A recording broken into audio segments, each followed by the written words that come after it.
That's what it is.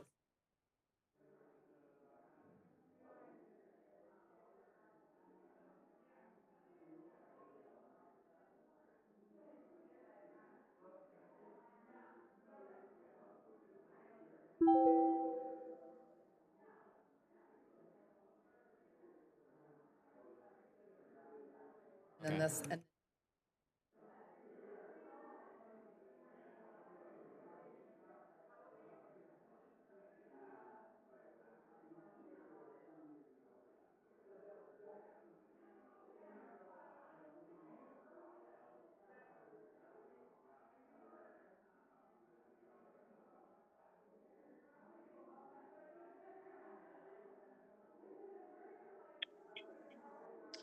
Hey, Jeff. You're live. Hi. Can you see me? Can you hear me? Yeah, I think you're in the room already.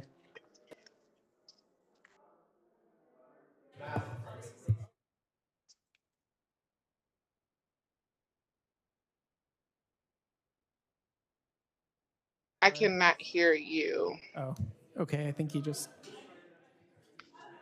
were in the room and now you're not in the room. So I don't know Okay, what's hold going on. on.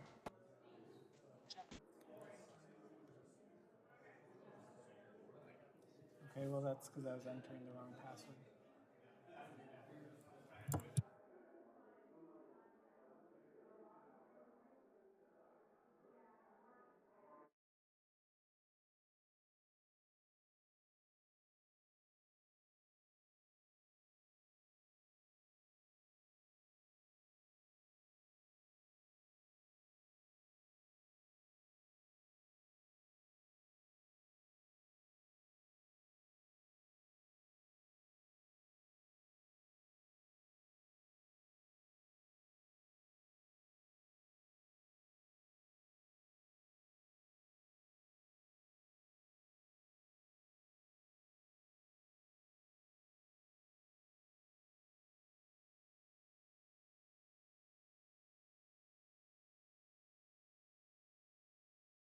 Hi, how are you?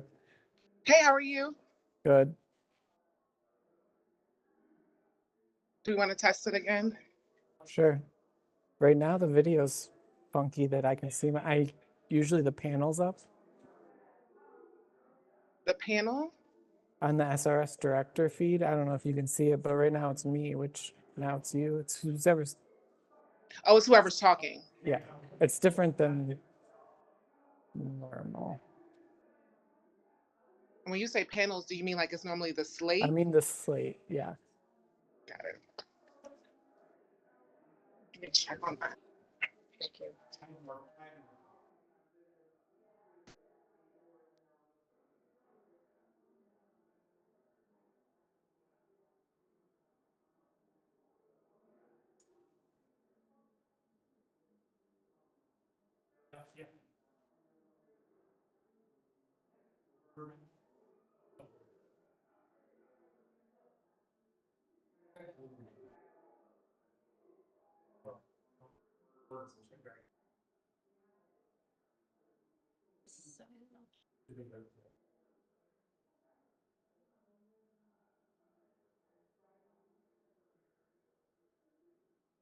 Jeff, do you see the slate at all? No, it's in the room. It's just not on the WebEx. It's not on the WebEx. Okay.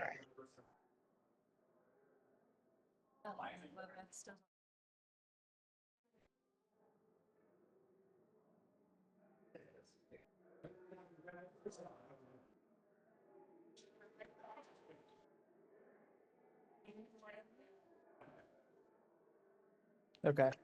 What about now, Jeff? Yeah, that's good. Okay, perfect.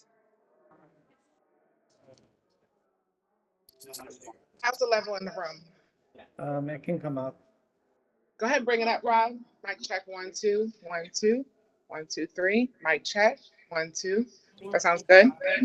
Keep it loud. Stephanie says a little louder. All right, mic check 1, It's a 2. beautiful building, as you know, and when you're in it, no one else is there, just you. Pretty special. Mic check 1, 2.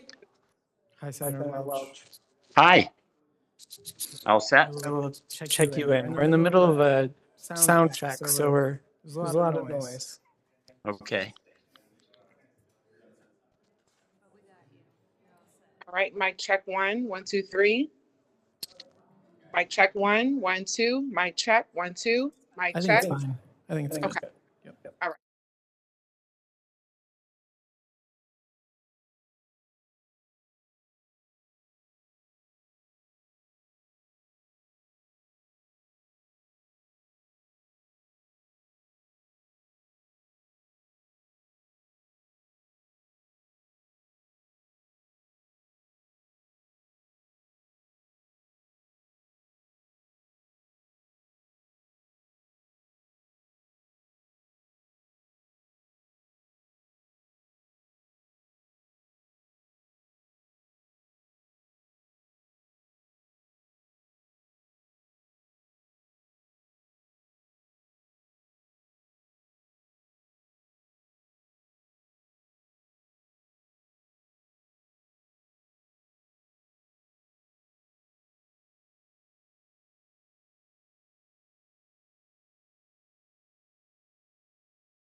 Good morning. The Senate Committee on Commerce, Science, and Transportation will come to order. This morning we are having a hearing on aviation cybersecurity threats, and I appreciate the witnesses being here today.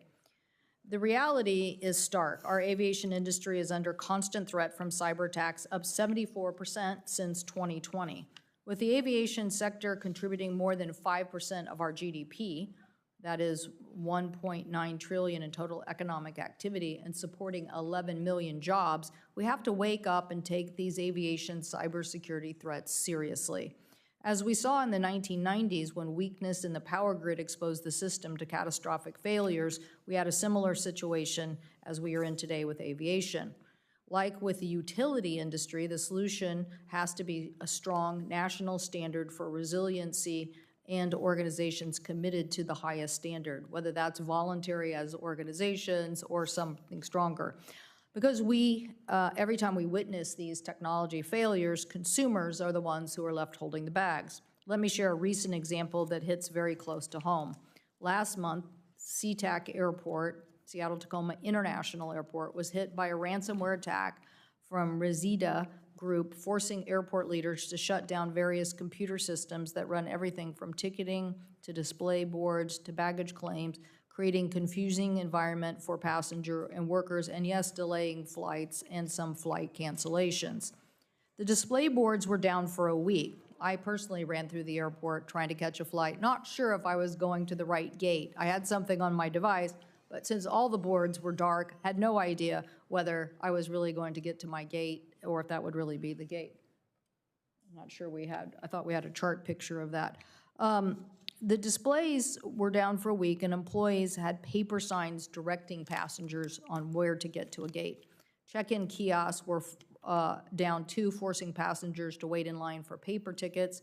Other passengers endured long waits at baggage claim at airport. Staff manually sorted through the checked baggage in the terminal. The airport's internal email system and website went down, and the attack group, which is believed to be a Russian organization, is now threatening to release personal data from airport employees unless the airport pays $6 million worth of Bitcoin ransom.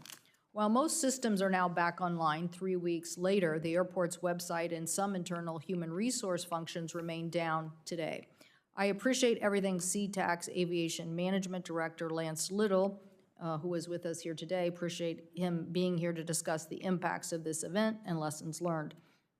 Sea-Tac's situation isn't unique. Across the country, we've seen troubling examples of cyber vulnerabilities in our aviation sector. In 2020, a hacker accessed internal systems at San Francisco International Airport. 2020, San Antonio Airport had its website spoofed. And let's not forget the 2015 incident where hackers claimed he had accessed a United Airlines flight control system through the in-flight entertainment system. That is why we are here today, to spotlight this issue and figure out what more needs to be done, and to let the traveling public know that Congress and the federal government are going to combat potential disruptions to their air travel and safety. The FAA reauthorization bill, which was signed into law, included a subtitle strengthening cybersecurity, including directing FAA to establish a process to track and evaluate aviation cyber threats, designating a cybersecurity lead at the agency. And just last year, TSA and FAA both issued cybersecurity requirements for airports, airlines, and manufacturers. I'm grateful to have Marty Reynolds here today, a cybersecurity expert from American Airlines for America, who is here to tell us about emerging threats to aviation cybersecurity and how the industry and government can respond. And cyber attacks and other recent technology outages in aviation, like the NOTAM failure or Southwest meltdown or the CrowdStrike outage, have made it clear that brittle infrastructure won't cut it. In the aftermath of the cyber attack at Sea-Tac, Port of Seattle Executive Director Steve Metrick said that business and government, quote, needs to invest in cybersecurity, end quote, and, quote, need to be prepared should a cybersecurity gain access to systems, end quote. When airport and airline systems are compromised, it also puts passengers' personal data at risk. For instance, in 2020, hackers stole the credit card information of over 2,000 passengers, and cyber attacks on frequent flyer accounts are up 166% in just the past 3 months. The Sea-Tac incident created hardships for travelers like non-functioning flight status and, as I mentioned, delays in getting luggage. And it's easy to imagine a scenario where cyber attacks coinciding with other events could cause more cancellations or delays. Even in these difficult situations, airlines must abide by their passenger commitments and requirements. Mr. Breo is here from the National Consumer League to remind us of those resources passengers have when dealing with flight disruptions. This includes requirements for airlines to provide hassle-free refunds as mandated by the FAA reauthorization. So thank you again to our panelists for being here. I look forward to your testimony, and now I'll turn to Ranking Member Cruz for his opening statement. Thank you, Madam Chair. If cybercrime were measured as a nation, it would be the third largest economy in the world, costing about $10 trillion every year, up from just $3 trillion 10 years ago. It is a threat that the federal government must take seriously. The transportation sector is often targeted by cyber criminals. No mode of transportation is immune. A 2021 ransomware attack rendered inoperable the Colonial Pipeline, which carries about 45% of the East Coast's fuel. Airlines, pilots' unions, and airports globally have also all been hacked. While the Port of Seattle recovers from the August hack, it appears travelers were largely spared from widespread disruptions. I look forward to hearing from Sea-Tac Managing Director Lance Little on how the airport responded and any lessons learned. I will note that Mr. Little spent 5 years working for the Houston airport system before going to Sea-Tac, so I'd like to extend a special welcome to him. Airlines, airports, and avionics manufacturers invest heavily to fortify their technology systems and to protect data. Cyber defenses are expensive and ever-evolving due to the nature of cyber threats. But we should be cautious about placing too much faith in more regulation and reporting requirements to protect us. I am concerned about the dozens of potentially duplicative cybersecurity reporting requirements that regulated entities must already comply with. There may be a better or more effective way to keep critical infrastructure secure than more box-checking compliance activities. Skepticism about new compliance burdens is well-founded. The federal government itself has a lousy track record of protecting data from cyber attacks. Millions of Americans' data have been stolen in government hacks over the past 10 years. And yet the law today gives the federal government more than double the amount of time a private entity has to report a cybersecurity incident. In many cases, federal agencies have little understanding of how regulated industries work. For example, when the Transportation Security Administration first issued security directives on cybersecurity requirements for pipelines, many of the mandates were impractical and had been designed without any private sector input. The TSA set unrealistic timelines for pipeline operators to effectively overhaul their cybersecurity practices and applied cybersecurity requirements typically required for computers, such as updating passwords, to things like sensors that monitor pipeline processes.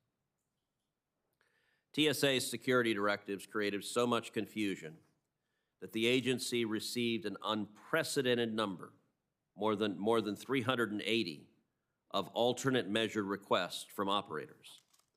Had TSA used a regular rulemaking process with notice and comment, rather than issuing directives to industry without input, those mistakes might have been avoided. On the subject of TSA, I'm pleased the committee is holding a hearing related to aviation security. But we should be looking more closely at TSA's operations as well. For example, more than a year ago, I began an oversight investigation into why 3 mayors of left-wing sanctuary cities were using commercial airports to house thousands of illegal aliens.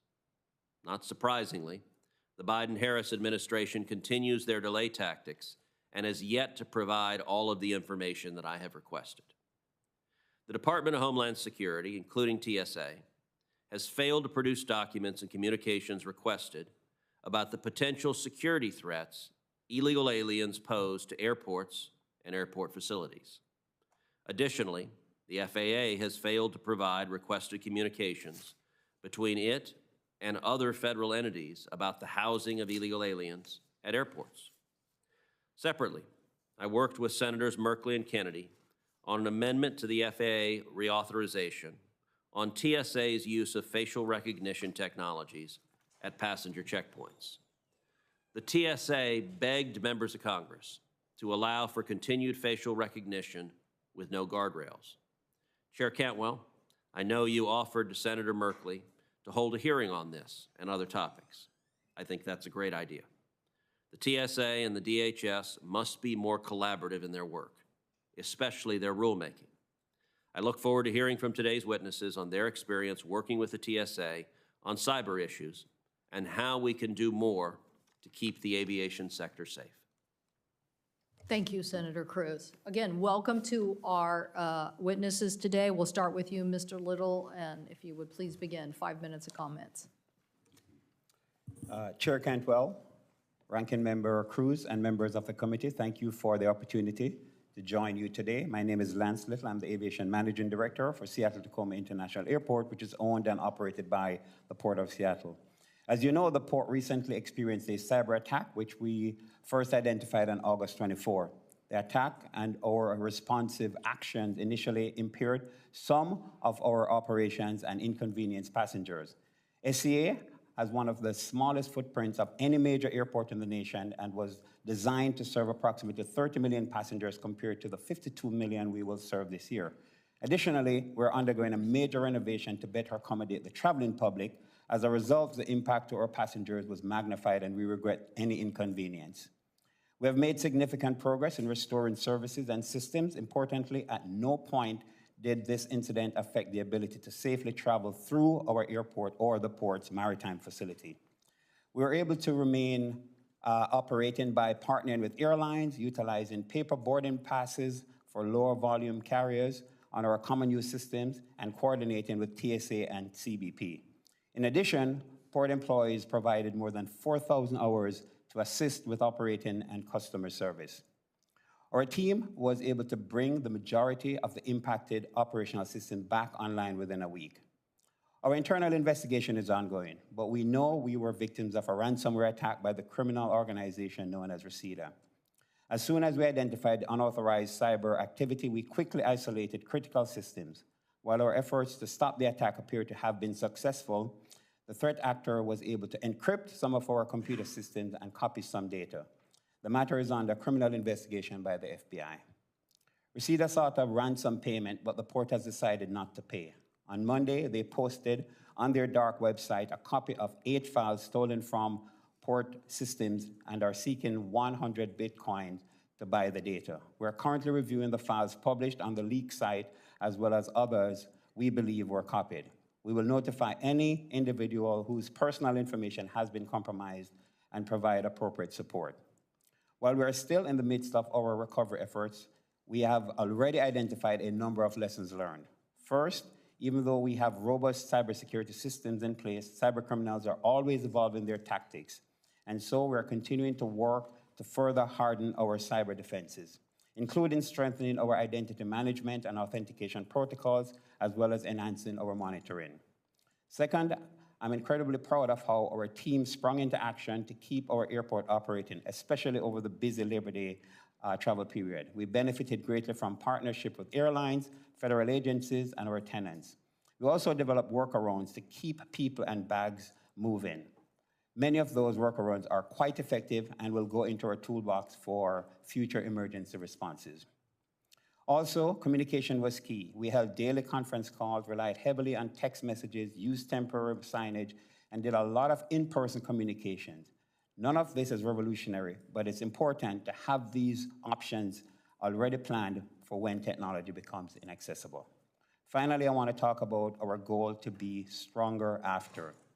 We hope our internal investigation and third-party after-action report will identify best practices to improve our resiliency, our emergency preparedness, and our incident response. We will also share these learnings with peers throughout the aviation industry. Congress and federal agencies can help our industry in the face of these ongoing threats. Agencies should continue to prioritize the dissemination of timely, actionable cyber threat information. And we welcome the engagement of congressional leaders to help improve information sharing of industry-wide best practices. Thank you again for your time, and I'm happy to answer any questions. Thank you, Mr. Brayo. Thank you and welcome. Good morning, Chair Cantwell, Ranking Member Cruz, and distinguished members of the committee. My name is John Brayo, and I am the Vice President of Public Policy, Telecommunications, and Fraud at the National Consumers League. Founded in 1899, NCL's nonprofit mission is to advocate on behalf of consumers and workers in the United States and abroad. Today, I will address the serious impact cybersecurity incidents in the aviation industry have on passengers and urge the committee to ensure that consumers are not left bearing the costs of these events. When cybersecurity incidents occur in the airline industry, passengers are often the ones who suffer the most. Flights are delayed or canceled, personal information is compromised, and families can find themselves stranded for days. Recent incidents underscore how an error in one sector can create a cascading effect across the industry, harming millions of passengers. Senator, as you mentioned, last month, a cyber attack at Seattle-Tacoma International Airport resulted in significant disruptions, forcing staff to handwrite boarding passes and manually sort bags, creating delays in both departing flights and bags arriving at their destinations. On July 18th, a faulty update affecting CrowdStrike clients, including airlines, led to global system crashes, affecting an estimated 1.4 million passengers. Nearly 5,200 flights were canceled on the first day alone. Families were left stranded, with one family in Seattle reportedly losing more than $7,500 while trying to rebook flights and cover lodging costs. Government agencies are not immune to cyber incidents either. In early 2023, an FAA contractor's error resulted in a nationwide ground stop. More than 10,000 flights were delayed and over 1,300 were canceled, once again highlighting the fragility of airline infrastructure to human error and cyber vulnerabilities. While cyber events that disrupt flights generate headlines, the vulnerability of airline rewards programs has the potential to affect even more consumers. The value of unused miles sitting in passengers' rewards accounts is staggering. According to one estimate, the top 5 U.S. airline loyalty programs ended 2020 with a combined balance of $27.5 billion in unused loyalty program miles, up $2.9 billion from 2019. Unsurprisingly, all of those unused miles are an attractive target for cyber thieves. Between the fourth quarter of 2023 and the first quarter of 2024, bot attacks on airline accounts increased 166%. Stolen airline miles fuel a thriving market on the dark web, where crooks redeem these stolen miles for gift cards or by purchasing airline tickets. Despite this threat, U.S. airlines have been inconsistent in their efforts to secure mileage accounts. For example, basic account security tools like multi-factor authentication that are commonplace on other sensitive accounts, like those for online banking, are not available to all passengers. To make matters worse, airline miles are not covered by any of the consumer protections that safeguard consumers' money in other contexts, such as FDIC insurance or the Electronic Fund Transfer Act's anti-fraud protections. Ransomware attacks are another vulnerability for the aviation sector. Boeing's chief security officer last year noted that ransomware attacks on the aviation supply chain jumped 600% in the past year. TSA cited persistent cybersecurity threats against the aviation sector when it adopted emergency security amendments. In the face of these threats, there have been some limited efforts to promote additional investment in the aviation sector's cybersecurity resiliency, but more remains to be done. For example, TSA last year rolled out new rules that require airports and operators to develop cybersecurity plans. And industry bodies like IATA and A4A play a key role in developing cybersecurity standards for the industry. While these efforts are laudable, no amount of investment will prevent all incidents. And for this reason, NCL urges DOT and Congress to take additional steps to protect passengers. Specifically, Congress should pass comprehensive national data security standards legislation to create a baseline of protection for the data consumers share with the industry, including with airlines. Second, the value of airline rewards should be protected from fraud. Just as consumers are not liable when bad actors run up credit and debit card charges, so too should airlines be required to replace airline miles lost to cyber thieves. Third, DOT should require airlines to clearly and promptly communicate to consumers what their rights are under federal passenger protection laws in the event of cybersecurity-related delays and cancellations. Finally, Congress should explicitly codify DOT's authority to promulgate delay compensation rules to ensure that consumers can obtain cash compensation if an airline cybersecurity incident results in a significant delay or cancellation. Chair Cantwell, Ranking Member Cruz, members of the committee, we're grateful for your continuing work to protect consumers and for holding this hearing. On behalf of NCL, thank you for including the consumer's perspective as you consider these important issues. I look forward to answering your questions.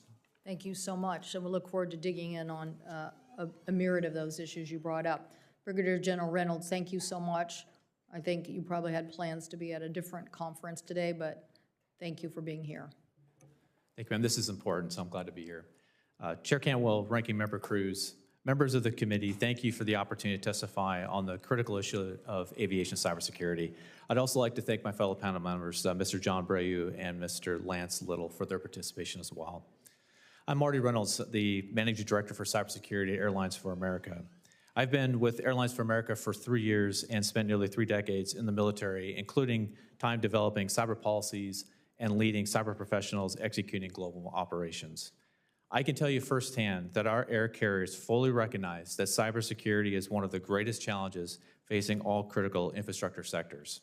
The capability and capacity of threat actors operating in cybersecurity is growing at an alarming rate, and there are no silver bullets in cybersecurity. To counter these many threats, our carriers have developed mature cybersecurity programs that are risk-based, threat-informed, and constantly evolving to stay ahead of a dynamic threat landscape. Our members' cybersecurity programs and investments are based on these foundational principles. Our North Star will always be the safety, security, and privacy of passengers and crew. They are our industry's highest priorities. This is why our industry continues to make significant investments in information technology infrastructure and cybersecurity. As an example, from 2018 to 2023, U.S. passenger airlines spent approximately $36.5 billion on information technology and cybersecurity, including $7.4 billion in 2023 alone. Our members participate in and lead the development and updating of critical information technology and aviation cybersecurity standards. At A4A, we created a cybersecurity council consisting of the chief information security officers or vice presidents of aviation information technology, where we create industry best practices and lessons learned. And lastly, we consistently engage and collaborate with federal departments and agencies to ensure we understand their policies and regulatory objectives so we can ensure we are compliant with their requirements. While a good foundation exists, there's always room for improvement. Specifically, in addition to the increasing change in the threat landscape, we've also seen a significant increase in regulatory requirements over the past 3 years. This has created a complex compliance framework for airline operators and can divert critical resources away from cybersecurity teams. However, we believe that there are opportunities to address these complexities through a couple recommendations. First, the federal government should continue to find ways to harmonize its cybersecurity requirements.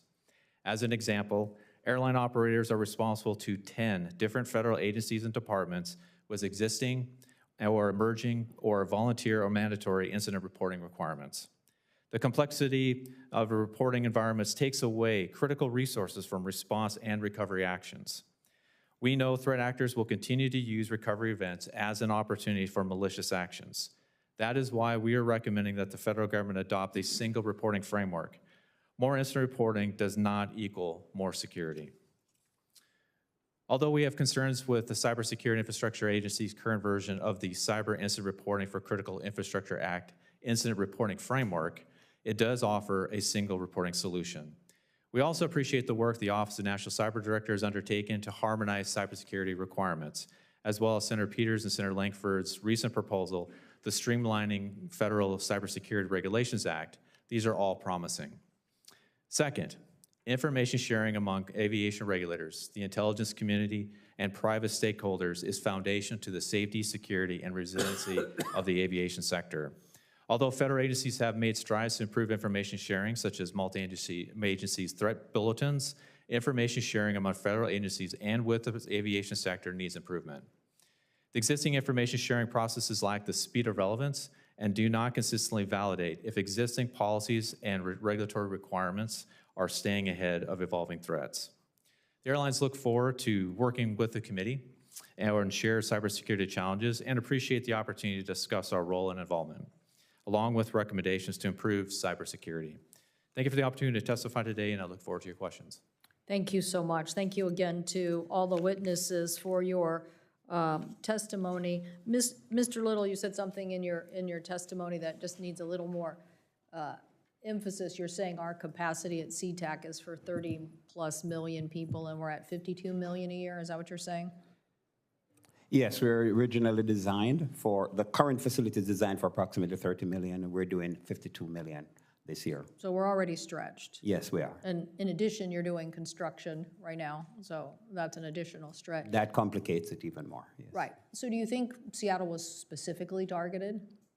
I am not sure why we were targeted. Our understanding, we received that they have targeted organizations in the USA, outside of the USA, within the aviation industry, but also outside of the aviation industry as well.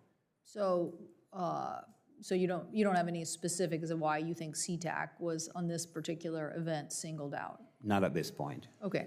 And what do you think now? I know you're still in the middle of the investigation, and you also don't want to reveal information that might aid and abet others in this particular area. But isn't hygiene a particular aspect of this? We know this from other sectors who've been attacked. Isn't the ability for people to attack can come in all sorts of very easy ways, from phishing and other events. I didn't hear anybody talk about this as part of a concern, so I just wondered where you were on that issue. Yeah, all the various different cyber attacks, whether it's phishing or whether it's a ransomware attack or denial of service attack, they're all concerns for us. We have successfully in the past thwarted denial of service attack, phishing attack. We continuously do exercises. We have internal and external audits that we conduct on a regular basis to minimize the impact of any cyber attacks on our environment. So will we learn what exactly happened? Will we at least have access to that information, even if? We'll be conducting an after-action report, independent after-action report, and that will be available. Okay, and what's the timing on that? We're not sure as yet. We're focusing on recovery right now, and once we have done that, then we'll conduct the after-action report, and we'll share this industry-wide as well as with the committee. Well, I think to Brigadier General's point that this information sharing is critical, and since so many organizations within our government think that they have a hand in cybersecurity, which they do, this information sharing kind of gets lost. And what we have seen, whether it's other sectors, whether we mentioned pipelines, casinos got attacked. I remember talking to somebody, the first casino, nobody said anything. The second casino, then it leaked out. The third casino, they wish they would have known, because then they would have taken steps. So one of the reasons why we wanted to have this today is because we definitely want people to have information about these attacks and what we need to do. Brigadier General Reynolds, one of the things that we've done is this rulemaking authority through the FAA bill, and an ARC, an aviation rulemaking committee being set up. Does A4A plan to participate in that ARC, yes or no? Senator, thank you for the question, and yes, absolutely. We're excited that the ARC has been established and look forward to the charter to be released because we would like to participate. And what do you think that can do to establishing some sort of focus here on cybersecurity requirements that airports specifically need to look at? I think anytime there's an opportunity for industry and government to work together to come up with recommendations, generally provides the best set of recommendations. The opportunity to work directly with FAA through this ARC, we know can lead to better outcomes and better recommendations. So we're excited. It's the first time we've actually had the opportunity to work in this for cybersecurity specifically. So we're looking forward to participation. So it's fortuitous that we have this process established. Yes, ma'am. Thank you again for putting that into the reauthorization. We're looking forward to it. Okay, Mr. Breo, you mentioned a lot of things here, and when you think about it, The consumer is who we're trying to protect. We're trying to protect our citizens, but we're trying to also protect consumers from the impacts of an underinvestment in this particular area. What do you think is most important in that, in the protection of the consumer? Is it at the airport and ticketing, or do you think that these are leading to individualized attacks, as you said, as that information is then available on the web? Well, Senator, I would say that there are vulnerabilities that impact consumers throughout their interaction with the aviation industry. There are vulnerabilities that impact the safety of the data they provide, for example, to rewards programs or through the frequent flyer miles, through the information they share with TSA when they are for security purposes, through the actual physical impact that they have when these events happen, the being stranded at the gate, missing important family events, running through the Sea-Tac airport not knowing which gate you're supposed to go to, are all impacts that happen. And so I think the cost here really needs to be measured in how do we help consumers recover when these occur? Because all the investment that I'm glad to see A4A and other industries making in this is not going to prevent all the cyber attacks. As General Reynolds said, there's no silver bullet, and I completely agree with him. So I think what we also need to do, in addition to thinking about how do we prevent these cyber attacks from happening in the first place, how do we create incentives to help consumers recover when they do occur? Because ultimately they're going to occur and consumers are going to be impacted. So what do we have in place to help make sure that those harms are mitigated as much as possible? Thank you. Senator Cruz. Thank you, Madam Chair. Recently enacted FAA reauthorization includes a subtitle on establishing an FAA cybersecurity lead, tasked with setting cybersecurity policies and guidance on FAA-regulated aviation operators and avionics. General Reynolds, how have these provisions in the FAA Reauthorization Act helped to protect the aviation industry from a cyber perspective? Senator, thank you for that question.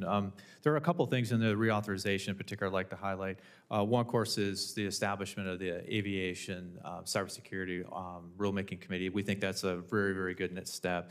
The second is that inside that reauthorization was a clear call out that the FAA has sole jurisdiction when it comes to rulemaking on cybersecurity around avionics, propellers, and the ground system support systems. Both of those are very, very helpful for us. It's not just that the fact that they identified them as it is a roles and responsibility issue that goes to harmonization as well. And how does the federal government do abiding by those same standards? In 2022, Congress enacted the Cyber Incident Reporting for Critical Infrastructure Act, which generally requires critical infrastructure to report substantial cyber incidents to the federal government within 72 hours. A proposed rule is pending that would implement this law. General Reynolds, do you happen to know how long federal agencies have to report a major cyber incident to Congress? Sir, I believe that's 7 days. That's a lot longer than 72 hours that airlines and airports have to report an incident to some of those same agencies. What about the types of incidents agencies must report to Congress? If an agency suffers a cyber attack, what is the number of Americans who, if affected, would automatically trigger a notification requirement? Sir, Senator, if you're talking for the federal side, I believe it's 100,000.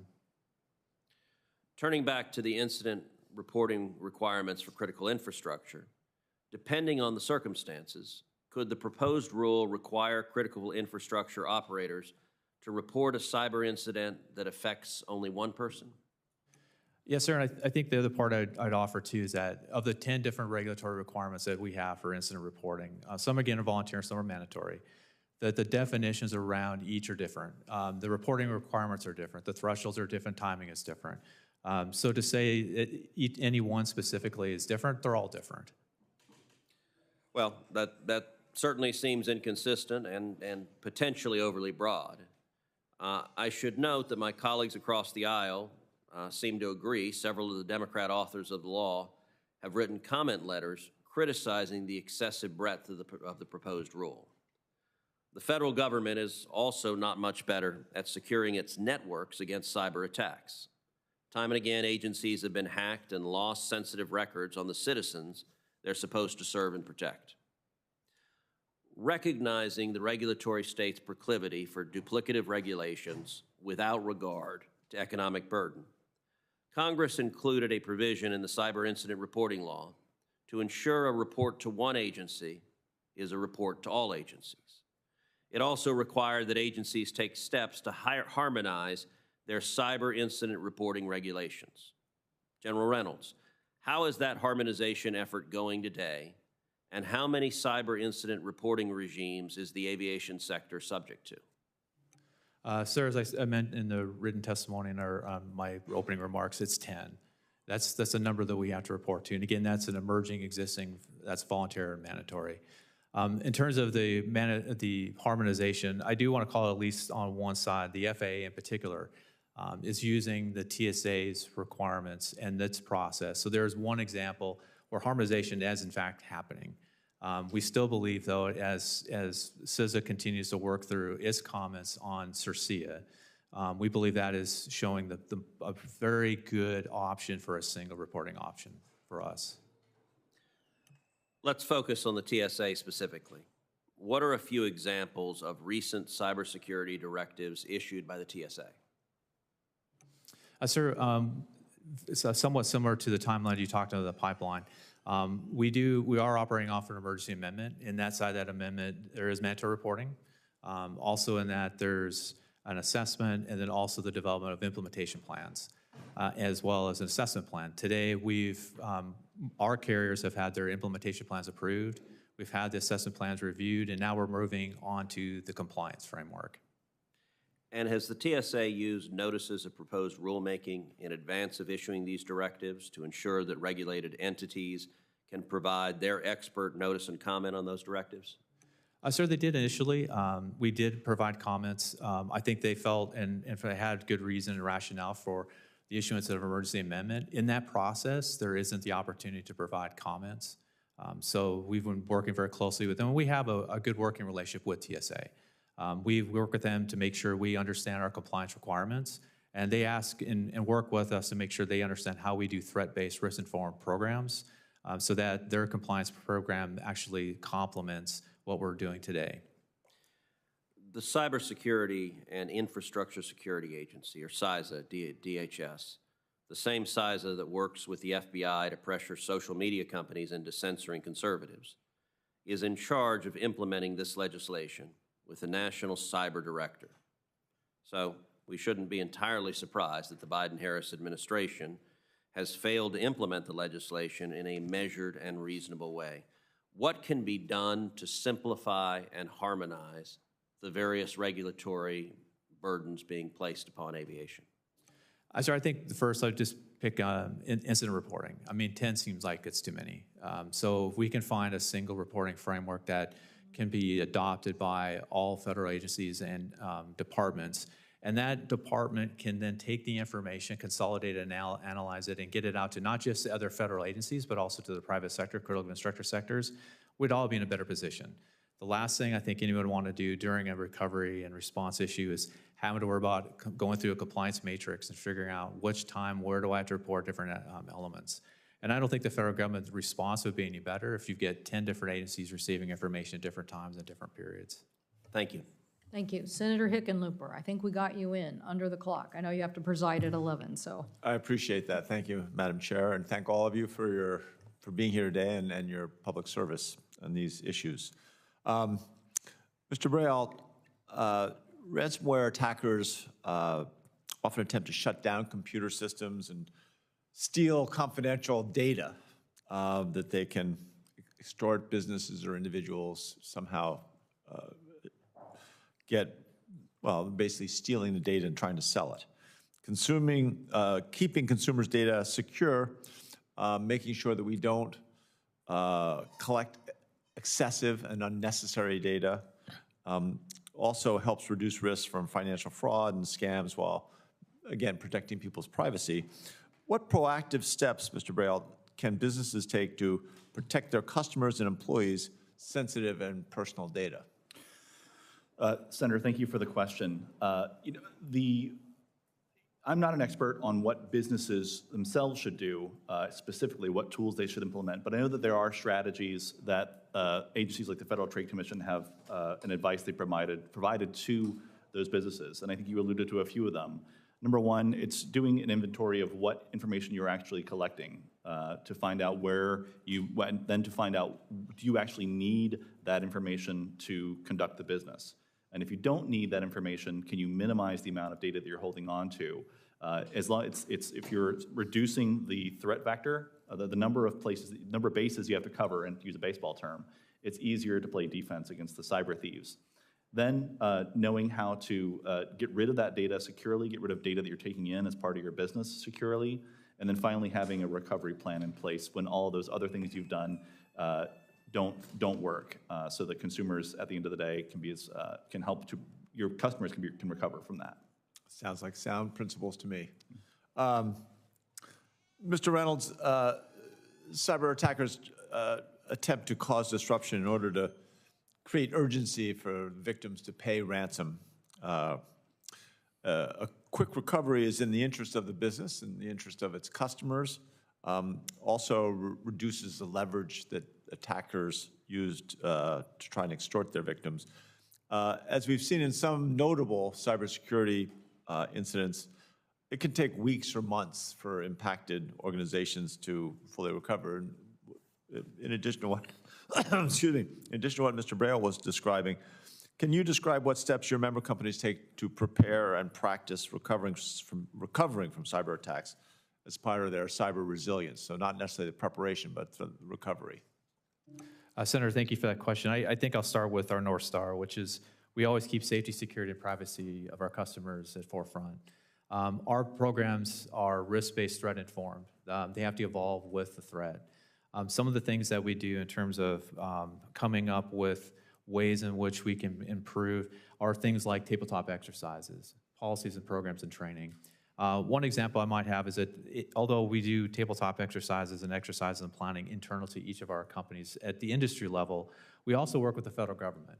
So there's, and in fact, this week at a conference, the Aviation Information Sharing and Analysis Center is conducting a global exercise where they bring in federal regulators and the airlines and airports to work through a very comprehensive exercise so that we can all learn. We can get a report from that, we can look at gaps and seams so we can all improve. We've done the same thing with the FAA recently. They have the Aviation Cyber Initiative that we participate. We took 6 months to actually build out a program with them and participate in an exercise with them. It's a comprehensive program, sir. Great, appreciate that. Mr. Little, a very sobering event that you had to go through. Just so far, what lessons would you want to share with other airports in terms of things that could be useful, lessons learned? Some lessons learned, as was just mentioned, for example, is to actually go through and do tabletop exercises. We were fortunate that we actually did a tabletop exercise which simulated a ransomware attack in the past. I can tell you, in reality, it's a whole lot more complicated, but it actually helped. Also, having continuity of operations, COOP plans in place. Every department at the port is required to have a COOP plan, and we had to activate those really fast. Also, to practice your NIMS, and activating incident command, emergency management policy rooms, practicing that over and over again. And then partnering with, of course, the federal agencies such as CISA, the TSA, and also outside subject matter experts, and conduct various different, like ethical hacking. Do that on a regular basis to test your environment. Well, I'm out of time, but I do think at some point also it would be worth looking at, are you getting rid of data that is no longer necessary? In other words, you saving data and therefore making yourselves or your consumers a target. Yeah, my recommendation, if you don't have to store sensitive data, don't, but if you have to, ensure that it's encrypted. Fair enough. Thank you. Thank you, Madam Chair. Thank you. Thank you. Senator Blackburn. Thank you, Madam Chairman, and thank you all for the hearing today. We appreciate that. Mr. Reynolds, I want to come to you first and talk about the known crew member program. One of the things that has come to our attention is the abuses there. I know earlier this year, 4 flight attendants allegedly smuggled millions of dollars in drug money out of the U.S. using that known crew member lane at JFK Airport. We've also learned that 2 hackers discovered a vulnerability in the system that allowed them to create profiles for fake employees. And this was giving them access to areas beyond the security checkpoint. So what efforts are you taking to make certain that this is secured? Senator, thank you for that question. The known crew member program is not something that I personally deal with, particularly. That's not my area expertise. I will say though the program is among key stakeholders, including TSA, A4A, and ALPA. It's a program that to help facilitate screening of trusted population of airline crews, and it involves close collaboration to ensure that cybersecurity of those systems.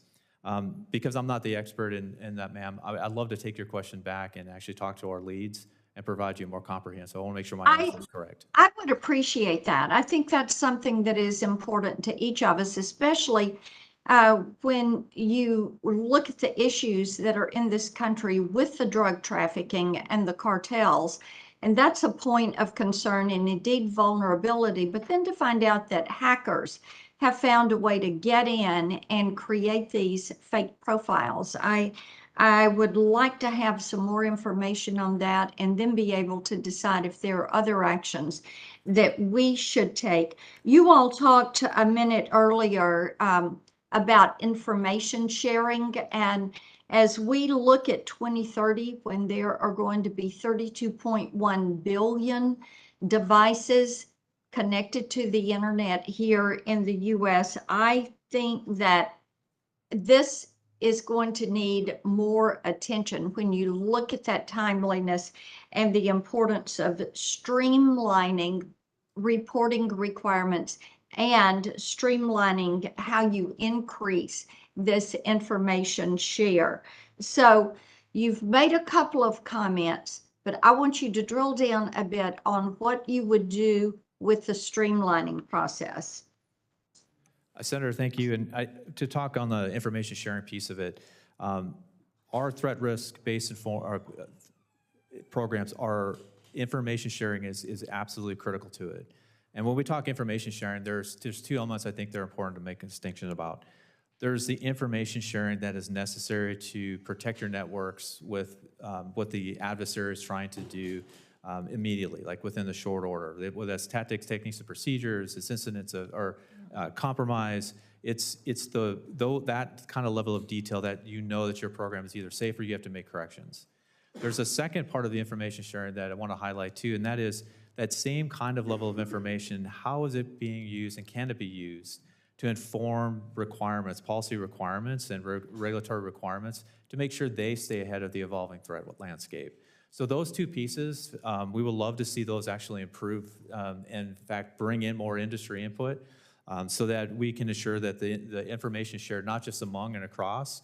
As an example, I just want to call out the Sea-Tac team because they did an amazing job of pulling industry together so that we can understand what was happening, not just operationally, but from a cybersecurity perspective. They were able to share techniques, and procedures. They were able to tell us who they think the actor was, and that way we can go back to our own networks and make sure they were protected. Well, and we also think workforce is an important component of this. And Senator Rosen and I have a bill that would work on training that workforce. I am just about out of time, so I'm not going to. I do have a question for Mr. Little. I'm going to submit this because when it comes to ransomware and the demands that are there, and of course, the targeting that you all went through, we think that the relationships with the public and private partners are very important. And I will submit that question to you for a written response. Thank you, Madam Chairman. Thank you, Senator Blackburn. Senator Klobuchar. Thank you very much, Madam Chair. Thanks for doing this important hearing. So the recent CrowdStrike outage, we all know, plagued our airports, plagued our transportation, and it was caused, as we all know, by a flaw in this security update. Mr. Breo, in your testimony, you highlight the growing trend in ransomware attacks in the aviation center. Can you speak to how investing in secure interoperable networks can protect consumers while something else was going on here with CrowdStrike?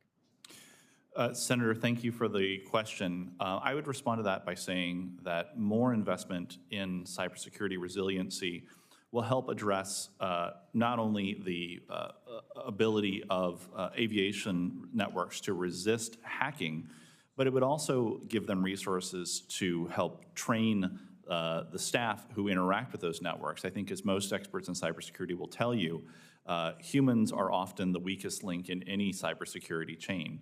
And so Chair Cantwell talked earlier about the need for greater hygiene to get staff and other people who interact with these networks to avoid things like clicking on suspicious links that can subject an entire network to a ransomware attack that ultimately shuts it down and has these dramatic impacts on consumers, the missed flights and things that I talked about. I think one thing that hasn't come up yet that would, I think, also play a role into this is the emerging threat of AI. We are very concerned at NCL that the bar to entry for cyber thieves to conduct these ransomware attacks is really going to be dramatically lowered because of the ability of AI to make it easier for people who may not have the same skill set that you may have needed 5 or 10 years ago to commit a ransomware attack to commit one. So the number of threat actors out there, we fear, is only going to multiply. And so the kind of investment that we need in cybersecurity resiliency is more urgent now than ever. And Brigadier General, what additional tools and skills will our current cybersecurity workforce need to be able to deal with this? Senator, thank you for the question. As you point out, there's certainly a shortage of IT professionals in this country. One of the things from the aviation perspective that we work very closely on is that it's hard to find IT professionals that have both IT experience and aviation experience. So in many cases, we have to bring folks in, and we provide them that additional training so they understand the specifics of aviation IT. And so that would be one thing I would say that for companies that are looking for folks to populate their team, is that you have to think about, how do you internally train these folks? You know, how do you actually bring them on board and actually provide them the necessary skills to not just stay ahead, but understand the industry they're participating in? And just last question, Mr. Little, just on the same topic, in your testimony, you note how federal agencies like Cybersecurity and Infrastructure Security Agency have helped the Seattle airport improve workforce development. I think we've got 464,000 unfilled cybersecurity jobs in the US. 1 in 3 of those unfilled jobs are in the federal government. Tell me what you think the federal government should do to get those numbers to be in a much better place. So, well, we can pay people more, but one of the things I think we can do is we have to attract expertise pretty much before they start going to college, start getting them interested in the aviation industry so they see aviation as a career. And so they can start deciding on aviation career, you know, before you know, they decide to go to some other industry. Okay, very good. Thank you very much. Thank you, Chair. Thank you, Senator Klobuchar. Senator Budd. Thank you, Chair. And again, I thank the panel for being here. I want to talk about a different type of attack. It's an electronic attack, particularly GPS spoofing, which is increasingly impacting commercial and GA aircraft. I've had pilots send me photos of panels at 43,000 feet with a terrain warning. There's no terrain at 43,000 feet, particularly flying in the Middle East or overseas. Now, in the FAA Reauthorization Act of 2024, it does have provisions to secure aircraft electronics against these sort of attacks, but there's additional, but my question is this, particularly General Reynolds, are there additional actions that Congress or the executive branch should take to address this growing issue? Senator, thank you for the question. I think the piece I might offer is maybe talk a little bit about what we're doing right now with federal government that might help think about what kind of initiatives or resources might be beneficial to go after this problem.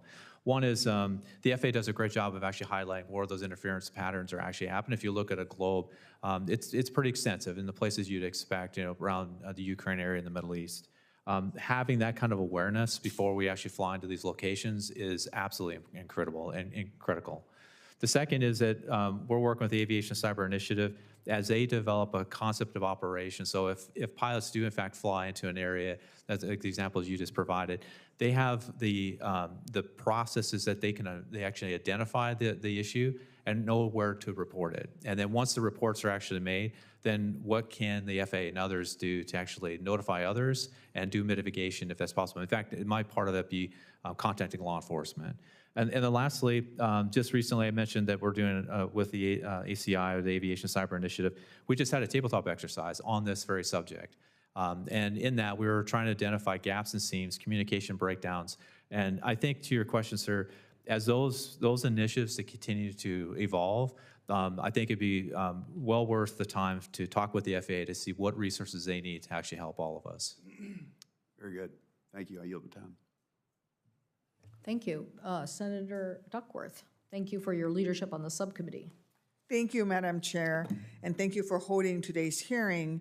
The recent Sea-Tac cyber attacks on Sea-Tac is a real chilling reminder of the grave and growing risk to our nation's aviation system in cyberspace. These types of cyber attacks are serious crimes with serious implications that go far beyond mere passenger inconvenience. The source of the attacks, this most recent attacks, the Reseda ransomware, is an entity that is rumored to be based in Russia or within its sphere of influence. Reseda has been associated with attacks on the British Library as well as government institutions in Portugal, Chile, and Kuwait. It has also claimed responsibility for an attack on Prospect Medical Holdings here in the US. And this raises questions about national security.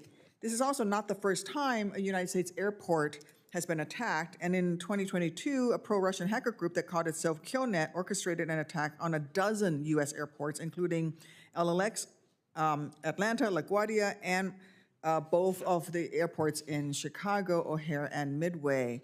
And while thankfully the 2022 attack did not disrupt operations, we can't count on that always being the case.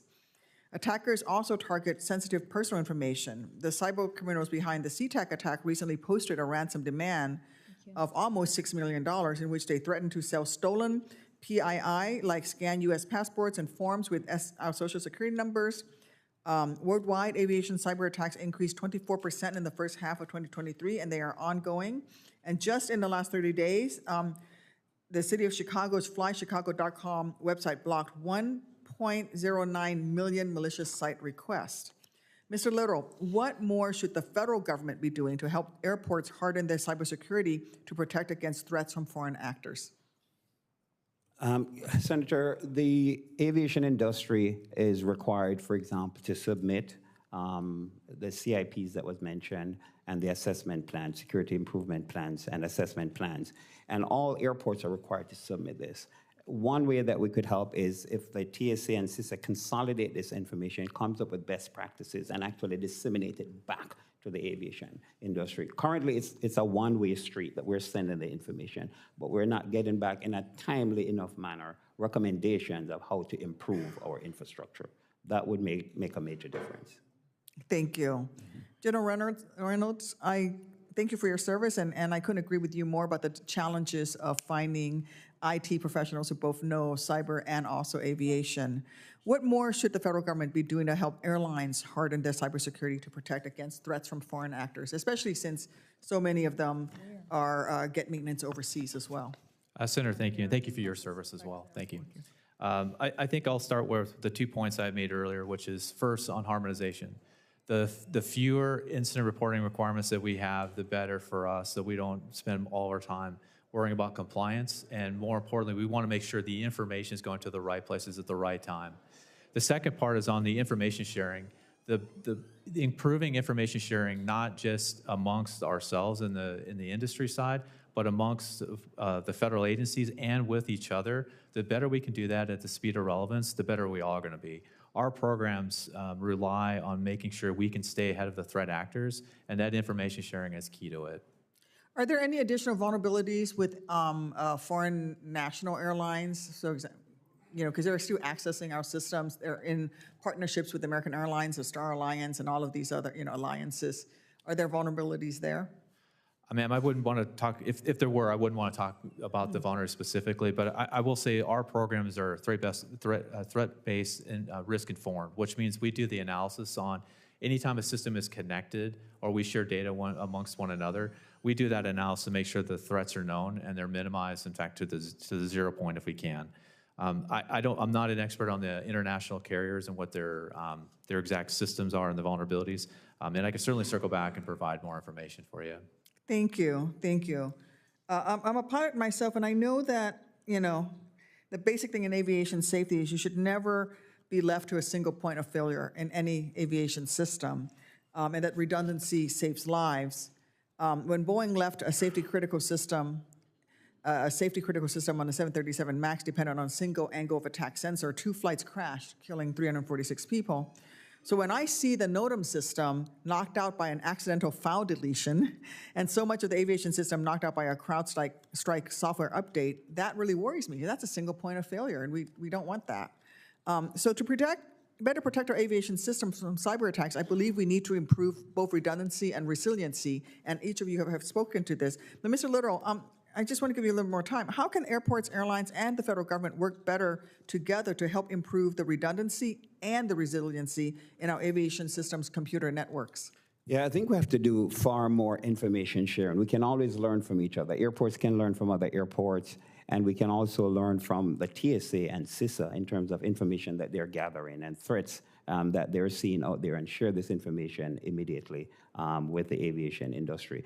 Airports in general have very robust cybersecurity, but nothing is impenetrable. Nothing is 100% secure. So if we can actually learn, each airport can learn from each other, and I think the consolidation point TSA, and that because we're required to submit all of these plans to the TSA and to CISA, I think if they consolidate this information, come up with a recommendation and standards in a much more timely manner, and disseminate that to the aviation industry so that we can continuously improve our cybersecurity defenses, I think that would go a long way.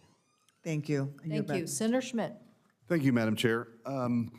I did have a couple of questions, but first I wanted to sort of make a statement here. As our aviation sector becomes more reliant on modern network solutions, the need for stronger, more resilient operating systems grows to protect against malign influences, both foreign and domestic. Today, we face a rapidly changing threat landscape. Cyber attacks against airports and airlines are growing and becoming more sophisticated. Whether it's a breach of sensitive data, disruptions to critical operations, or ransomware attacks that cripple entire systems, these threats have the potential to cause widespread disruption.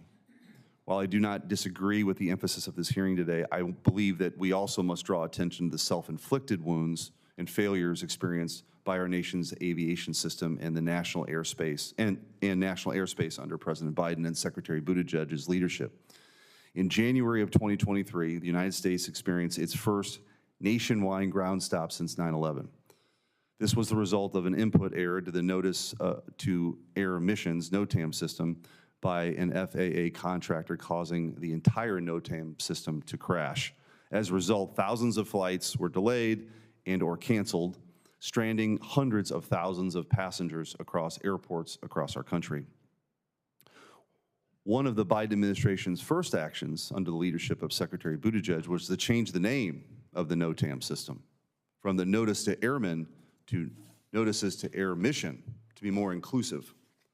Americans who are flying want to know that their systems are safe and reliable, not whether or not if we name our systems to be more inclusive or not. This is a consistent lack of leadership and priorities from this administration. Is way more focused on virtue signaling than actually safety. Additionally, late last year, cybersecurity firm CrowdStrike implemented a faulty software upgrade it deployed to Microsoft Windows customers, crippling airline operations in the United States that led to nearly 3,000 flights being canceled in one day. Delta Airlines in particular canceled nearly 7,000 flights and faced issues for weeks from the software update failure. I make no mention of the increased number of near misses, mass cancellations, and issues faced by Southwest during the 2022 holiday season. Unfortunately, Secretary Buttigieg has shown blind willingness to prioritize woke ideology that values social, cultural merits over safety. I say all of this to validate that it's no coincidence that our aviation system faces its biggest inflection point right now. The American flying public deserves better leadership. And as I've stated over and over, this administration has failed time and time again. And by the way, Secretary Buttigieg has not been in front of this committee in 2 years that I've served on it. Mr. Brayald, I do have a question that I don't think this has been asked yet, but you know, TSA is in the process of deploying, you know, more biometric technologies at airports and at security checkpoints. If there is a cyber attack, how vulnerable is that data to hackers? This is one of these things that, like, we don't talk about much up here, but people back home, it's a question that they'll ask me is if they're signing up for Clear or something like that. How vulnerable is that very personal data? So, Senator, thank you for the question. You know, there is no 100% solution in cybersecurity, and that would also apply to the biometric data that a consumer might share with TSA or as part of a Clear. And so I think that what that means is that each consumer has to do their own risk analysis on, I'm giving over, for me personally, and this is speaking for me, I don't sign up for Clear, particularly for those specific reasons. Because I'm unaware of how well they're protecting that data. And something like biometrics is, you know, I can't change my fingerprint. I can't change my face. That is a unique, persistent identifier of me. And while there may be good reasons to use that, and I think an argument can be made that biometrics can help prevent people from spoofing who I am and getting through TSA. I think Senator Blackburn was alluding to this in a question she had earlier. I do think there are legitimate concerns that consumers have, and so I think it's incumbent on all entities, including government agencies like TSA, that collect consumers' information, particularly the sensitive personal information, and I think biometrics has among the highest levels of sensitivity to protect that, because in the wrong hands, it can be used for harm. Thank you, Madam Chair. Thank you. Senator Welch and then Senator Rosen. Thank you very much. I was going to ask Lance Little a question about what happened at Sea-Tac. First of all, my understanding is that Sea-Tac had some backup information, or it had backup access, so that it wasn't, that mitigated significantly the cyber attack. Is that right? Yes, we did have backup, and the backup was not compromised. Yeah, well, that's terrific. Thanks for that. Just one question. On the passengers, were they all able to get everything that they had lost, baggage and so on? So when we just started, because we had to shut basically the systems down so we could prevent any further attacks, we had to actually execute our continuity of operations plan, and one of them is actually to start doing sorting bags manually. We also had to implement what we call a fallback tag, where we do a semi-manual process with bag tags, because the system that the airlines used to actually access the bag tag information, that system was inaccessible. So we had our two backup plans that we actually used to go through that process until we actually restored access to what we call the bag sortation messaging system. How long did that take before folks got their bags back? It depends. It varied for the different airlines. So for, I think, Alaska and Delta, we got that back in like 2 days. And then for the other airlines, it took us a little bit longer. Thank you. You know, the other thing in that hack, a lot of individuals had their private information compromised, or could be compromised. And the question I think I have for you, but it also would apply if this happens again, and obviously there are bad actors out there that are hoping or trying to make it happen again. Is there monitoring on behalf of those folks whose information may have been compromised, so that if it is used, they're given that information? That is something that was provided after the OPM hack in the government. Yes, so any employee that we find out that their personal information has been compromised, we're going to notify them immediately, and we're going to provide credit monitoring as well. So you're actively doing that. Yes. You'll know if there is one of your employees that has had his or her information compromised, you'd be able to alert that person? Yes, we'll alert them immediately, and we'll provide credit monitoring and any other support services. And I'm not sure how much information about this hack you have decided Sea-Tac has provided, but is it committed to sharing more details and the lessons learned as more information becomes available?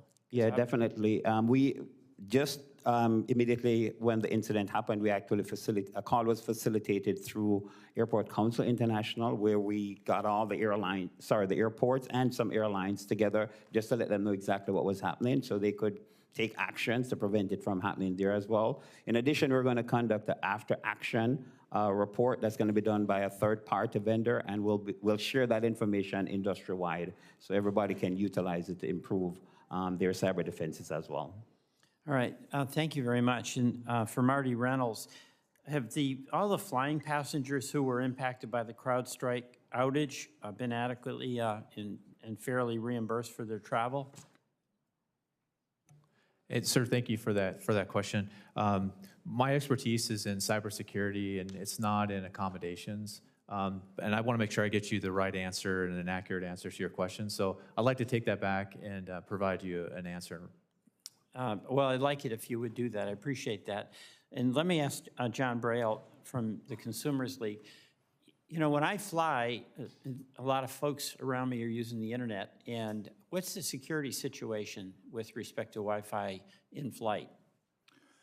Senator, thank you for the question. While I can't speak to sort of specific security tools that airlines implement for their in-flight Wi-Fi, what our general advice to consumers is whenever they're using a public Wi-Fi network, and I think this would definitely apply when you're on an airplane, is to avoid sharing sensitive information.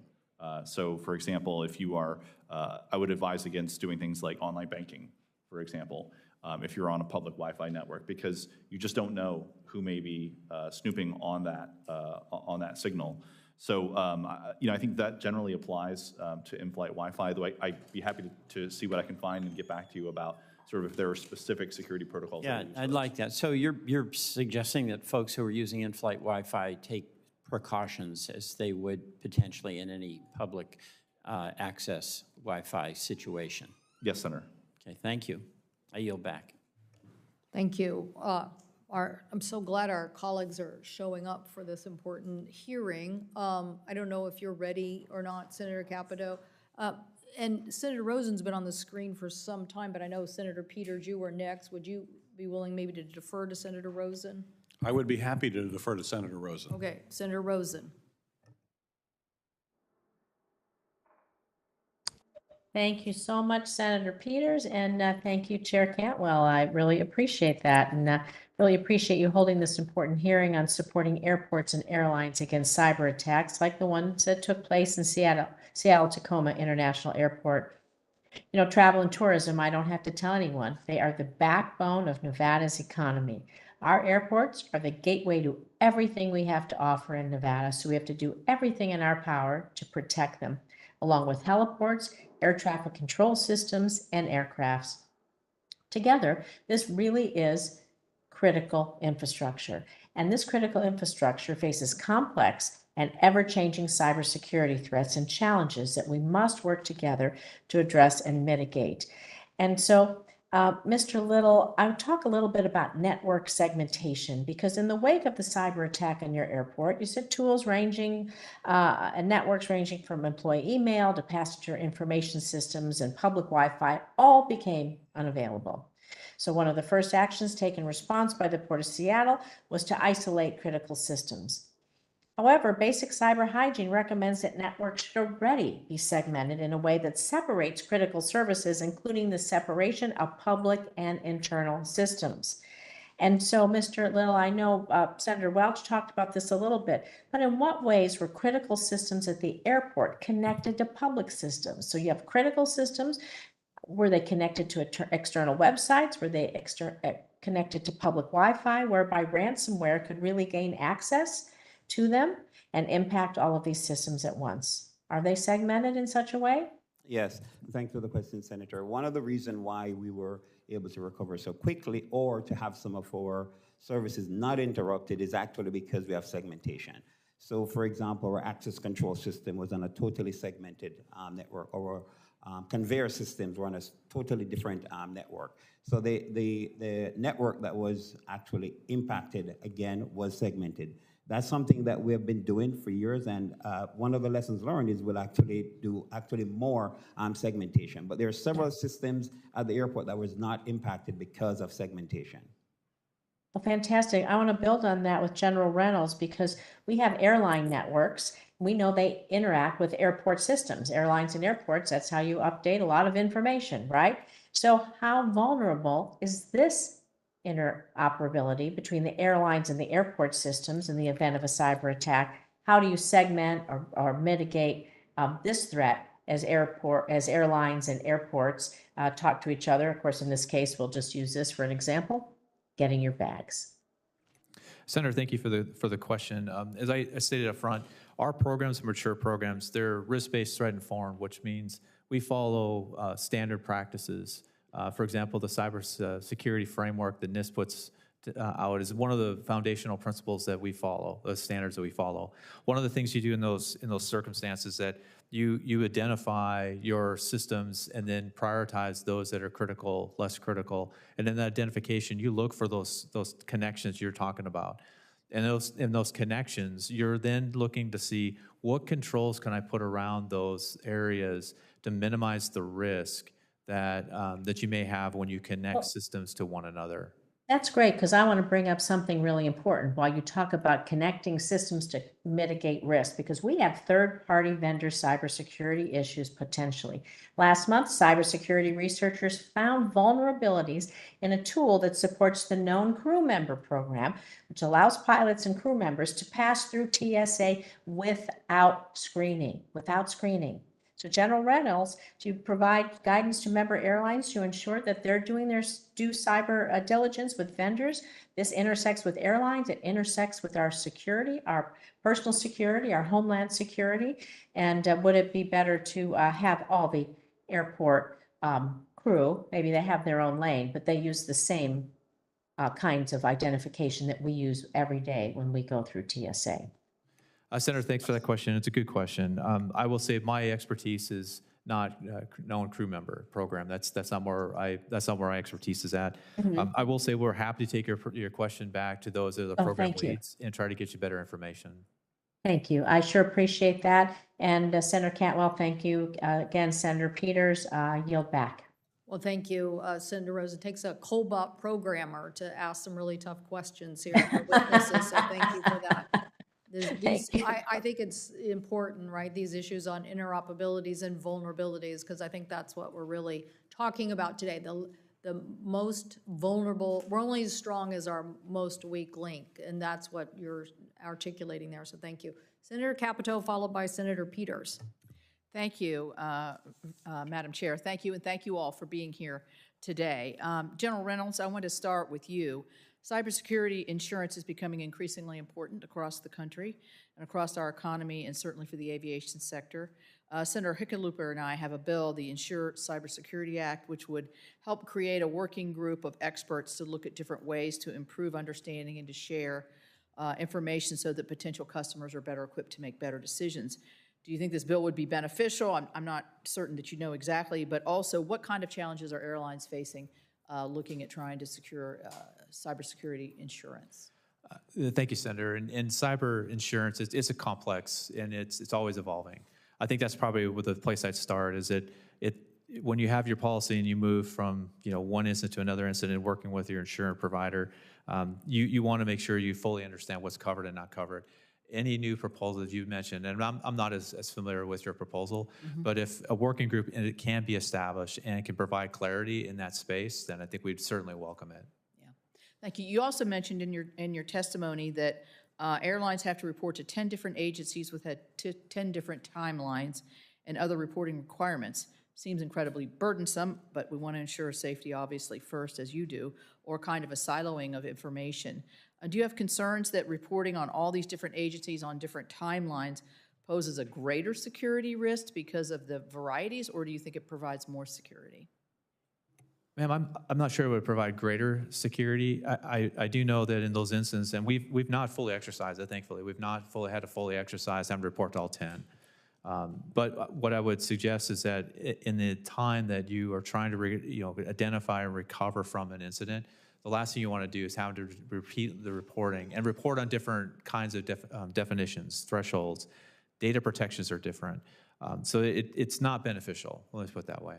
Yeah, it's burdensome and probably less efficient and All of the above, ma'am. all of the above. I could go on and on, I guess. Mr. Little, I understand that you decided not to pay the ransom. I'm sorry I missed the testimony, but you decided not to pay the ransom, and you mentioned that if any personal information is compromised, you're going to notify them and provide support from the wake-up call that you had at your airport. Let me ask you this. You're the 11th busiest airport, right, in the nation? Currently. And my airport in my capital city is the 189th, and this sort of goes to what the chairwoman was just talking about, in that you're only as secure as your weakest link. So all of our airports, but the smaller airports, are just as vulnerable to these kinds of attacks and could get people into systems that could have impacts in all of our systems. What kind of perspective can you provide, having had this experience? With regards to paying the ransom, that was contrary to our values, and we don't think it's the best use of public funds. So we decided not to pay. Information sharing, I think, is extremely important. Whereas our airport, being a much bigger airport, we have more resources. A smaller airport such as yours probably does not, but they can actually learn a lot from what we are doing and benefit from what we're doing, rather than starting from scratch to figure out how to improve their cyber defenses here. We have gone through this experience right now, and even though we had a lot of resiliency in place, continue to have operations plans in place, we're going to learn a whole lot from this experience as we conduct our after-action report. And I think sharing this information with large, medium, and small airports is going to be beneficial to the entire industry, not just with airports, but also with airlines as well. Right. So under Homeland Security, we have an organization that's chaired by Jen Easterling, which is the CISA. It's the Critical Infrastructure for Cybersecurity. And they bring best practices around. I'm sure that your organization has talked with them to report your incident, so it could help other airports as we move forward. So I want to put a little plug in for Marshall University in my home state of West Virginia is creating a Cybersecurity Institute for Critical Infrastructure, of which aviation is a part.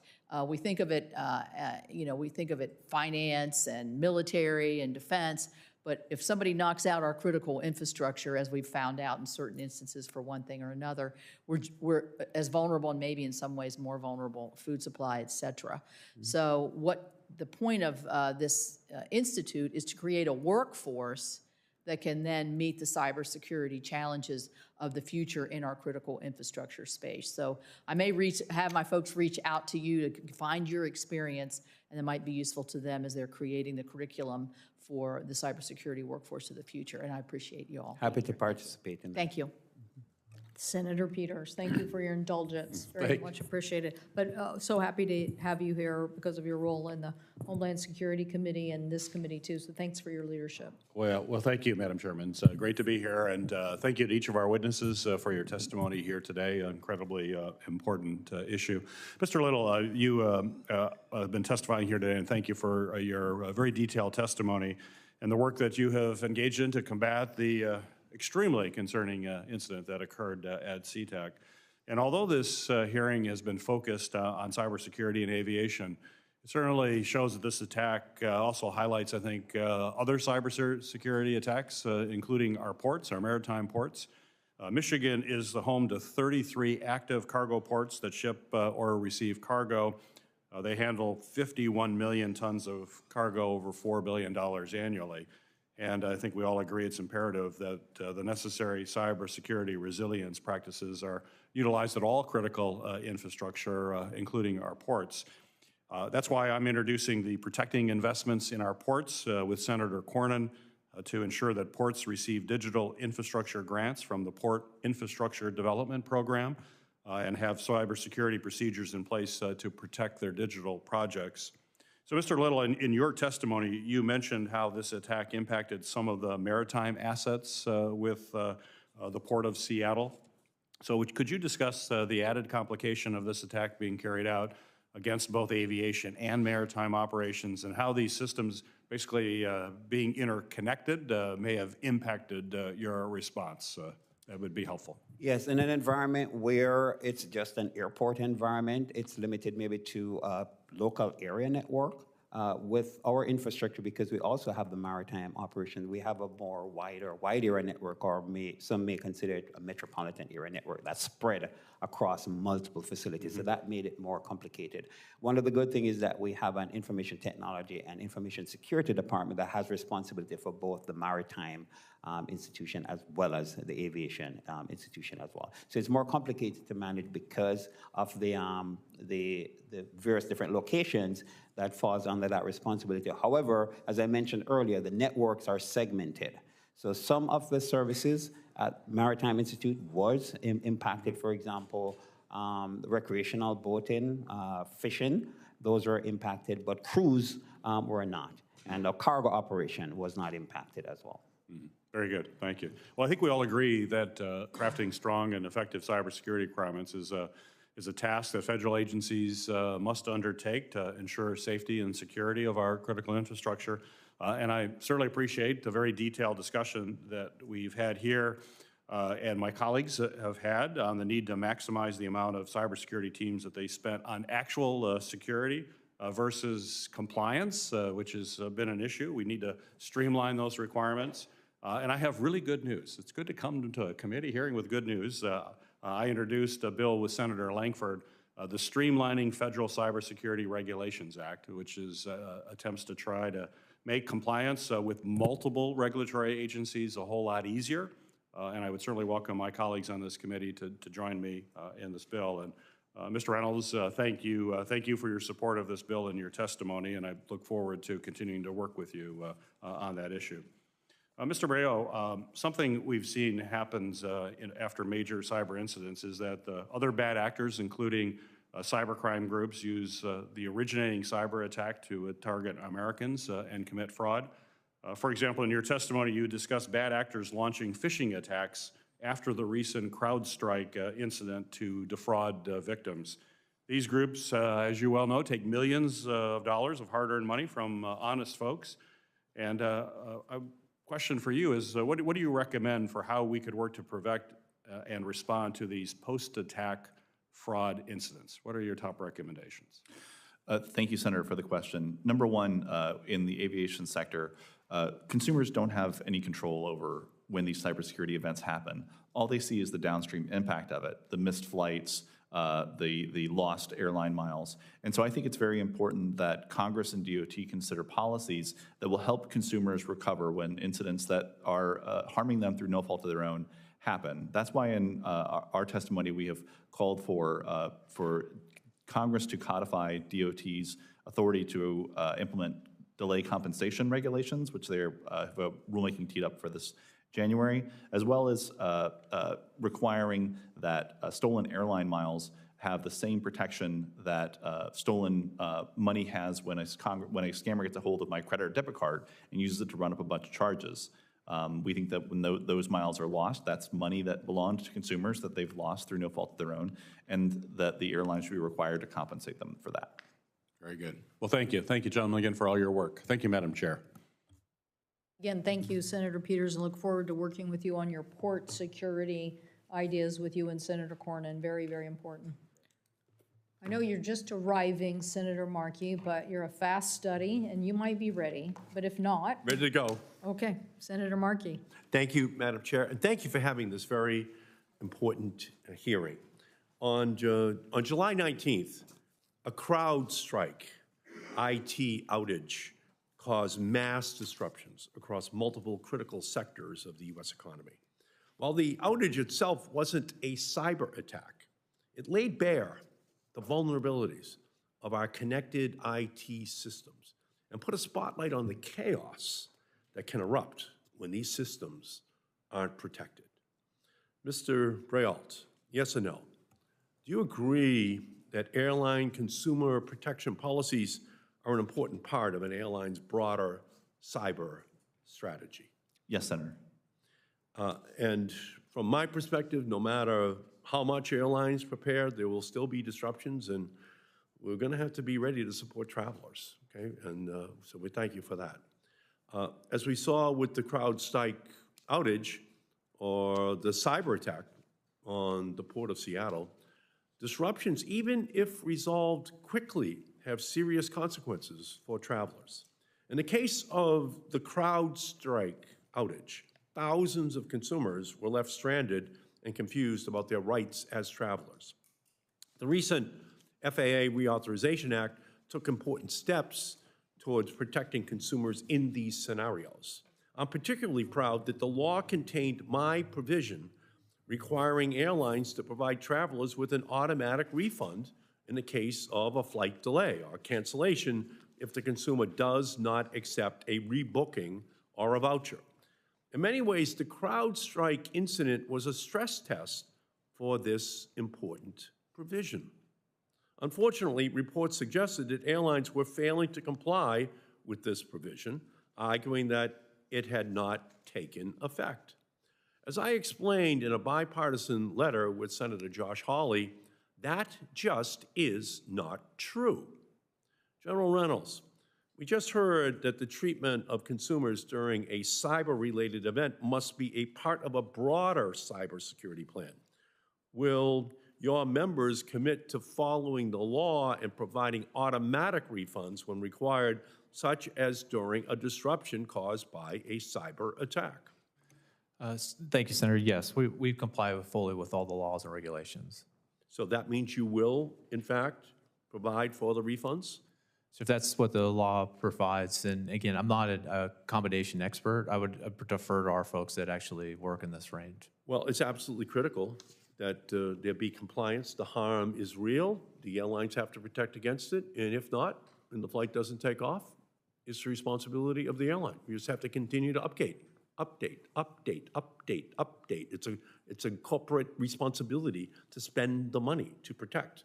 And when they don't, and there's a successful attack, it's just because the protections weren't built in. Flight disruptions over the past few years have further made clear that refunds and vouchers aren't enough to make consumers whole. So, Mr. Brault, I want to walk through a couple of scenarios with you. If a flight cancellation, whether from a cyber attack or maintenance issue, causes a traveler to miss a Taylor Swift concert or an NBA game, does the traveler get reimbursed for the event ticket? No, Senator. What about the cancellation? What if the cancellation causes a stranded traveler to miss a shift at work, losing crucial income that that family was counting on? Does an airline compensate them for that lost income? No, Senator. And if a passenger misses their kid's birthday party or school play, well, let's be honest, no amount of money can truly make up for missing those special moments, but you all get the idea here. There's a loss that these families suffer. So whether a flight delay or cancellations is caused by a cyber attack, thunderstorm, or maintenance issue, the cost for a traveler extend far beyond the flight ticket. Europeans understand this.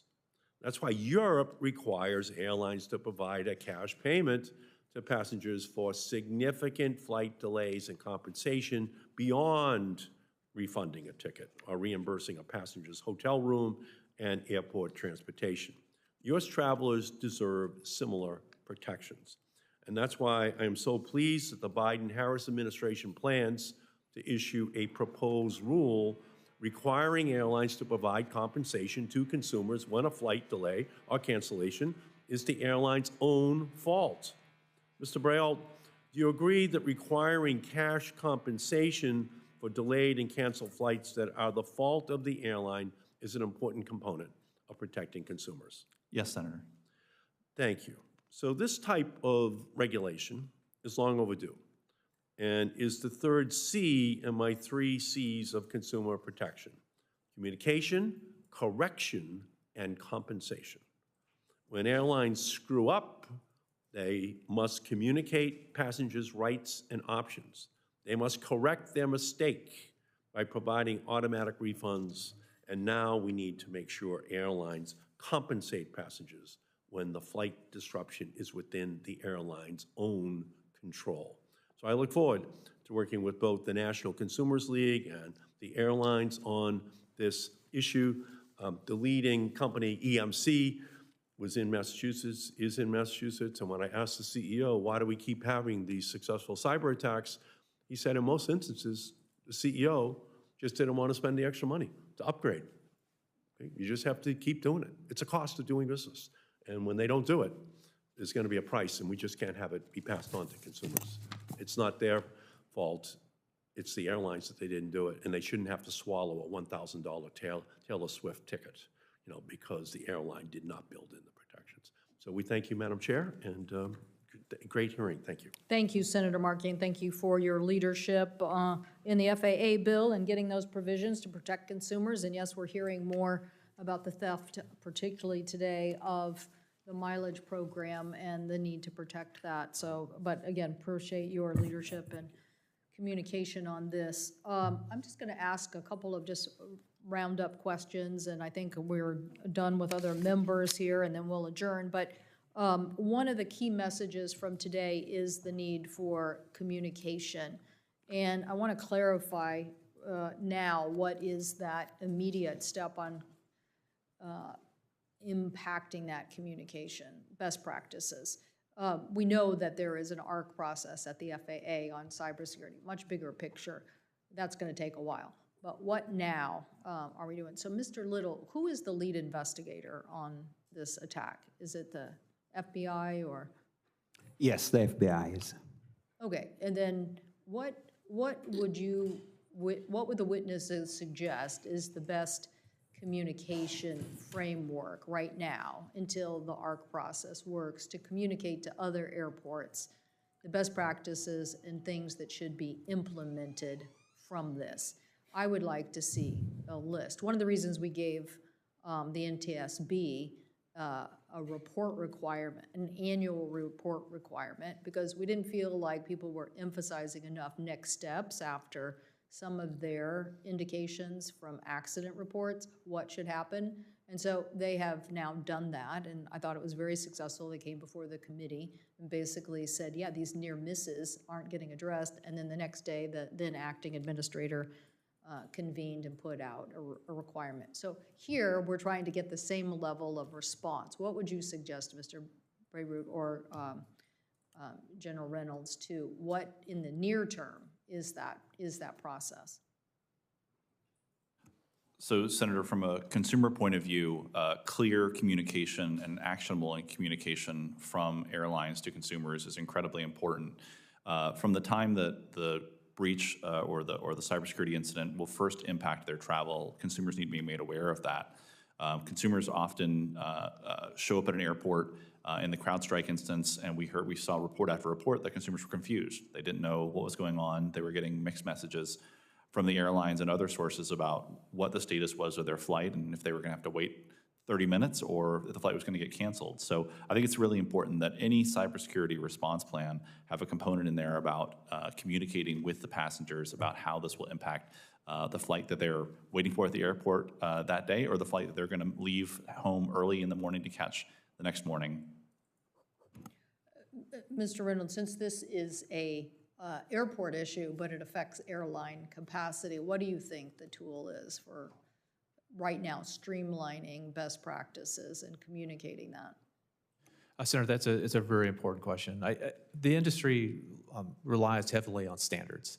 And in fact, it's been founded on standards in many ways, and it's driven our safety record to the level it has largely because of standards. I would start there.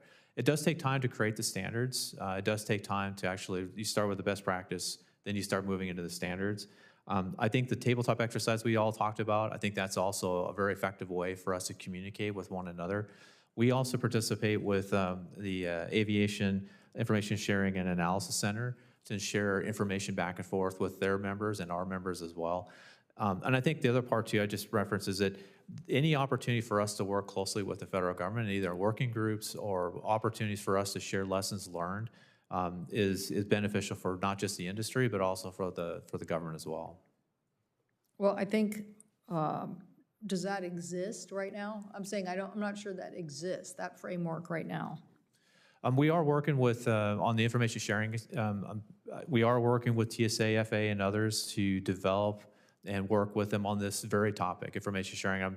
The TSA, in fact, they have a air domain and analysis, intelligence and analysis cell that has been very helpful. They lead in this case. We have meetings with them every day to talk about what's happening in the environment. There seems to be a really nice set of progress checks with them and the FAA and others to find ways in which we can improve information sharing. But it's in the early stages. Yeah, I keep thinking about NARUC, and I was looking up trying to figure out what its acronym stands for, but it's basically a voluntary utility organization that decades ago did the same practice. Why? Because they were being impacted so much. And so I think that we have to figure out here how to formalize this now while the ARC rulemaking process at FAA is going through to see what we can get from just communication, a daily communication. As was said, people want to know, well, what's the next best thing to implement? And I'm pretty sure here it's going to be related to hygiene, which is pretty simple and pretty basic, but something that could get emphasized. And so maybe that is the FAA, putting that notice out, or maybe it's also the industry working collaboratively. And so that's what I think. We need both. In my opinion, we need both, because the industry can work very collaboratively very quickly, and they know the systems they're trying to improve. One thing, General Reynolds, since you're here in our state, there's been a lot of collaboration with the Guard and Reserve, because there's so many people who work in IT and are state guardsmen, and they would like to play a more active role here. So when you talk about the workforce shortage, you're thinking, well, what could they do to just, hammer home this hygiene issue and be part of a response? I don't know if you have any comments on that. Absolutely, ma'am. I have business cards I'll hand to you, and if you have anyone who's interested in joining the airlines, we would love to have them. Phenomenal capability. I'm very familiar with the folks up there in your state. Phenomenal capability, because they have their day job. They know the insights they can bring to the military is phenomenal. So I appreciate you mentioning them. The Guard and Reserves do a phenomenal job in this space. Well, I think they know what's their job, to protect us on critical infrastructure. So we've had this discussion with them in Washington, in the state of Washington, on cybersecurity for many years. And I think I had Senator Murkowski come to an event on this many years ago when we were looking at vulnerabilities, particularly in schools. And they were active and they had been deployed. There was a lot of cooperation between entities. But as this need continues to grow, and it's not just going to be in the aviation sector, other sectors, where are we going to get that workforce?